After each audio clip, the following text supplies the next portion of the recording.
আজকে সকালে অনেক রিকোয়েস্টের পরে অনির জন্য আমি বানিয়ে দিয়েছিলাম আলু পুরি, আর সেই একই রেসিপিতে আমরা নিজেদের জন্য বানিয়ে নিয়েছিলাম আলু পরাঠা।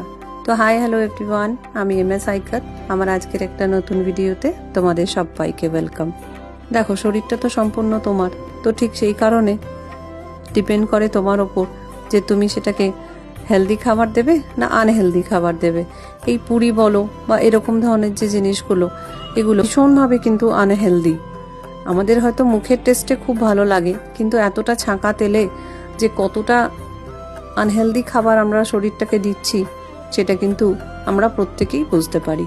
তো ঠিক সেই কারণে, যেহেতু অনির 17 বছর বয়সেই গল ব্লাডার অপারেশন হয়ে গেছিল, আর ডাইজেস্টিভ প্রচুর প্রবলেমে ও নিজেও এখনও ফেস করছে এত ছোট বয়সে, সেই কারণে আমি ওকে এরকম ধরনের খাবার একদমই দিতে চাই না।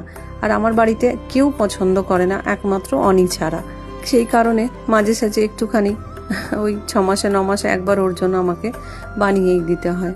দেখো, আমি শুধু মুখের টেস্টের জন্য এরকম কোনো খাবার খাবো আর তারপরে আমার শরীরটা কষ্ট হবে, আবার সেই আমাকে ভুগতে হবে, তার থেকে আমার মনে হয় একটু লাইট খাবার খেয়ে শরীরটাকে ভালো রাখাটাই সব থেকে বেশি জরুরি। আগের দিন আমার ওই ভিডিওটাতে তোমরা শুনছিলে, অনি বলছিল কি তুম আটা में ही पनीर सान देती हो, পেঁয়াজ सान देती हो, पता नहीं चलता है क्या टेस्ट है।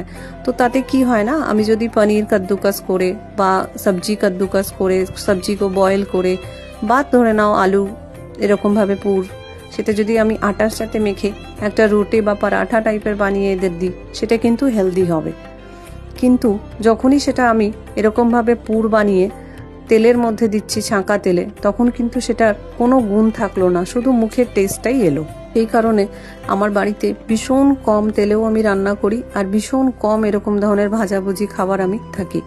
দেখো, ওকে তো আমরা পুরি দিয়ে দিলাম, কিন্তু যেহেতু আমার হাজব্যান্ড বা আমি একদম কম তেল পছন্দ করি, সেই কারণে পিওর আটা, একদম কোনো ময়দা নেই, সেটাকে এরকমভাবেই আমি আলুর স্টাফিং দিয়ে আলু পরাঠা বানিয়ে দিলাম, যেটা হেলদিও হলো, টেস্টি তো হলোই, আর সব থেকে বড় জিনিস 2-3 মুঠ তেলেই এটা কিন্তু খুব ভালোভাবে বেকড হয়ে গেল।